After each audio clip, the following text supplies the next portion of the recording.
So today, I guess I'm hoping to bring a little bit of an outsider's perspective to things, because I founded the OpenAustralia Foundation, which works outside of government but does stuff with government, I guess, a lot, or does things that people often mistake for government. But I've also actually worked inside of government, so I have a little bit of perspective there. So you're probably wondering what the OpenAustralia Foundation is. Very simply, in a very general sense, we make online tools to help Australians create change. That's very vague. I'm not going to go into any more sort of general thing about what our principles are, but I'm going to tell you a bit later on about some specific things that we've done that kind of illustrate probably what we're trying to do. Give you a sense of the scale. We help about 1 million Australians each year, and we managed to do that with only 2 full-time staff. I want to talk about, I guess, a bit of an elephant in the room, which is power. When I mean power, I'm actually talking about power balances. So power balances between citizen and government, citizens and corporations, or corporations and government. And we can't ignore that, and we can't also silently assume that we all have the same understanding about what that dynamic is. We actually need to talk about it in the context of information access, freedom of information, and open data. So I'm going to kind of cover off a few little things there to discuss that. I think probably bring that to the front a little bit. So very simple thing, governments have power. Citizens have a lot less power. When citizens ask for information from government, they basically have legislation to support them, but essentially they have little power in comparison to government. So there's a dynamic there that means that it's usually quite hard for individuals to get what they want from government. But we have mechanisms and legislation to support and to enable them to get the information, but it doesn't always work, right? So when, as discussed earlier, there's 2 kind of main types of freedom of information requests. There's people asking for private information and people asking for stuff that isn't private information, stuff about, the cost, how much it costs to make the swing set down the park at the end of the street. And the private information is actually very easy for governments to give away, because in terms of the risk of power sort of being lost is very small to government, right? So as long as, they have the procedural stuff to support that, they can do it. And usually you find that actually private FOI requests are relatively successful. However, when it comes to stuff that's, more in the public interest, that's where it gets a lot more difficult, where governments have a lot more incentive not to give away the information that citizens might want. And because we saw that, we ended up building this website to actually help with this process. You might seem strange to build a website, but I'll explain. So RightToKnow is basically a website that makes it easy for sort of anyone to make a freedom of information request. And they can make it to all federal agencies, all state agencies, all local government agencies. And it's designed with kind of 2 main principles, right? One is give citizens more power and information to ask the questions they want from government, and also make that process visible. So actually there's more accountability in the whole system. So what RightToKnow does is when you make a freedom of information request through it, not only is that request out in the open and publicly visible for everybody, it's a non-private request, so that's okay. When an agency replies and gives them an answer, that's also publicly accessible. But you also actually get the entire paper trail of communication between the person making the request and the agencies responding to the request. And so if anything kind of slightly untoward happens, or there's a strange interpretation of law, it's out in the open and visible, right? Until RightToKnow existed, that stuff was largely sort of anecdotal evidence that people kind of knew about because they either made lots of FOI requests, or they were journalists and they had colleagues, or they were information commissioners and they saw the ins and outs of the system. But the vast majority of people really had no exposure to that stuff.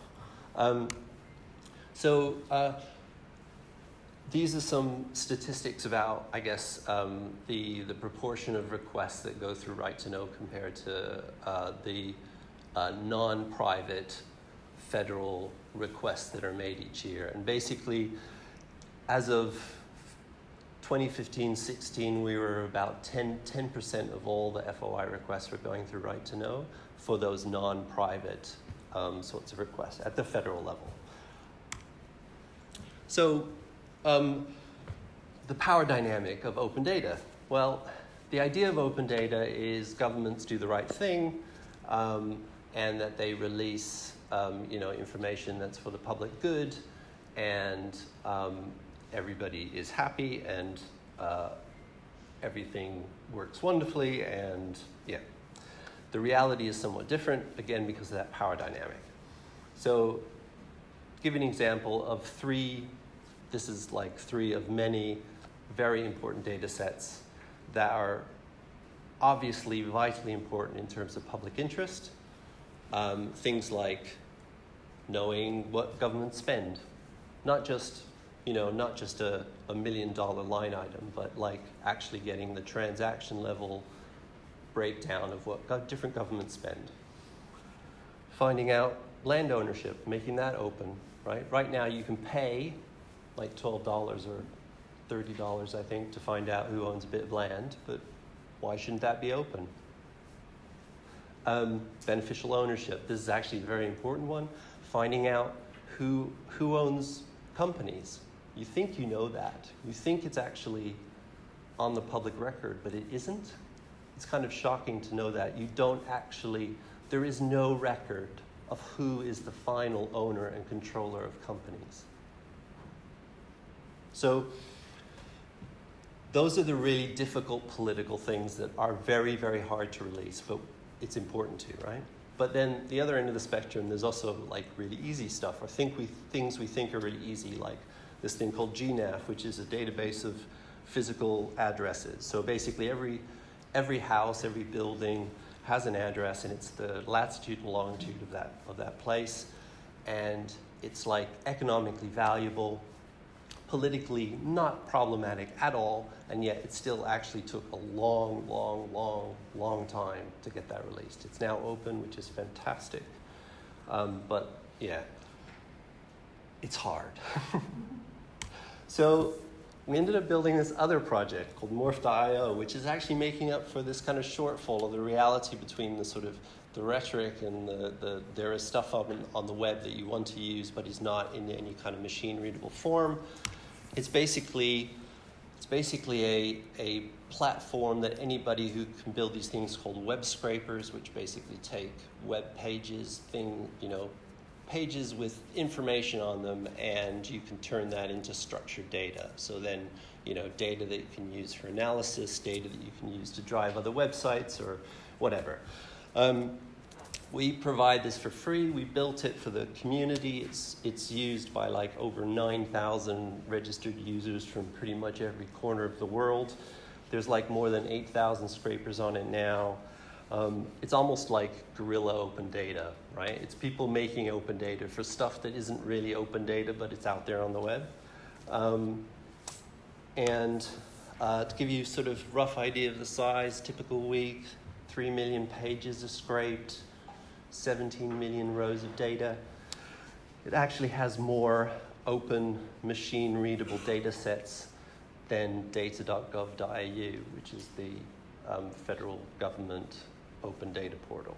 And we didn't spend a cent on marketing or advertising. This is all stuff that's been, guerrilla open data by the community of the world. But there is this other kind of mechanism which I think is really important, right? I've sort of talked about the power imbalances that exist. And I think there is actually, there are some things that we can do to make stuff better. And I think the OGP, which was mentioned earlier, I think is a really important kind of mechanism to help internationally push every country, including Australia, in the right direction. It's basically a partnership between civil society and governments. There's about 78 countries in it right now. And the most important and valuable aspect of the OGP is this thing called the independent review mechanism, which sounds very abstract, but what it is basically the country with civil society and government makes this national action plan. The government implements the national action plan, and then an independent reviewer, so someone who has no attachment to the government or comes in, and they're appointed by the OGP internationally, comes in to review the government's performance against the national action plan. Have they done what they set out to do? And we're in the first round, and basically what happens every time with countries who go through the first round is that they do terribly, and they're given a pretty rough time by the OGP through the independent review mechanism. And then the second round is much improved. So that kind of international pressure, I think is a really valuable thing. So to conclude, governments aren't just magically going to do the right thing, right? Because there is a power dynamic, and we need to understand that, we need to accept that, we need to talk about it. FOI laws do need strengthening, and they need to be enforced. And critically, there needs to be penalties for government agencies who do not follow the law. Because right now, in many jurisdictions, there really aren't any. They might get a little, So proactive disclosure, open data, with that power dynamic is always going to focus on the easy stuff. That easy stuff might be economically really valuable, so I think there's a lot of mileage in it, but ultimately we're going to have to tackle the difficult stuff, and that difficult stuff requires pressure, like some kind of mechanism that is either high-level political decision-making, leadership, telling people to do the right thing. It's not going to magically happen by itself. And the OGP, I think, is also going to help us along this journey. That's it.